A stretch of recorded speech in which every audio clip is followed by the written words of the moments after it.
brother thinks he is Superman. My parents gave him this nickname as a toddler, and as soon as he was old enough to form words and sentences, it was clear. My little brother believed in truth, justice, and all things his way. Sometimes, even Superman can lose his powers. Avoiding Kryptonite by Jake Barton is a free verse personal narrative poem about hope and courage at times when these two things seem inconceivable. Avoiding Kryptonite by Jake Barton. For his 4th birthday, my mother commissioned a seamstress to make my little brother a genuine Superman costume, complete with red cape. He loved it, of course, and wore it everywhere. He wore it to preschool, he wore it grocery shopping, he even wore it to Sunday school. My little brother refused to take it off. So Mother, in her infinite wisdom, decided to have 6 more Superman costumes made. My little brother hates anything green. Green is the color of kryptonite. And kryptonite is, of course, the one thing that can take away Superman's powers.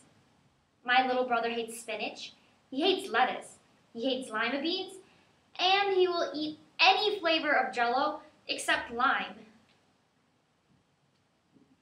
Then, things change. My little brother is no longer faster than a speeding bullet or more powerful than a locomotive. He is fatigued and bruises easily. He is weak and has lost weight. He is no longer able to leap tall bound. One night, my parents decide to call a family meeting. Sitting around the kitchen table, my little brother starts to giggle. He informs us that this is not unlike the meetings that they have at the Daily Planet. My little brother even renames us. Mom is Lois Lane, he of course is Clark Kent, and I am Jimmy Olsen.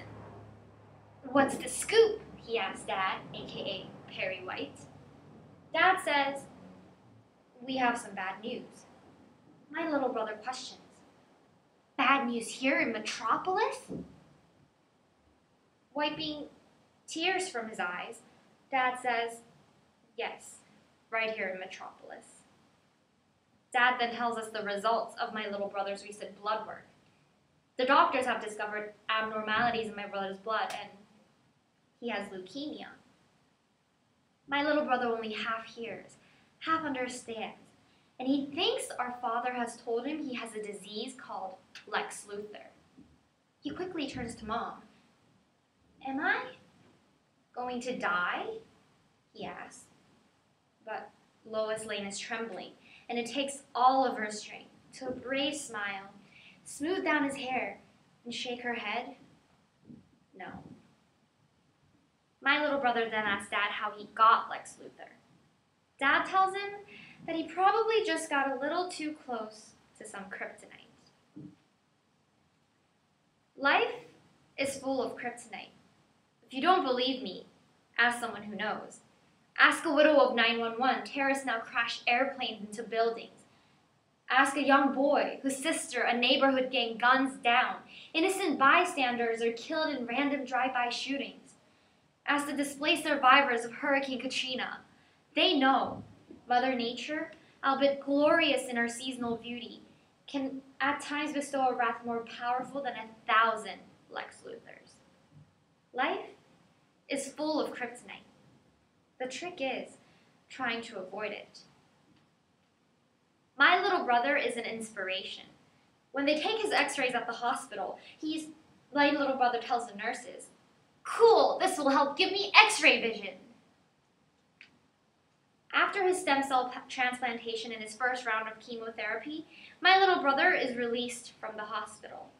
As we drive down the freeway and approach our hometown, my little brother points to a billboard ahead.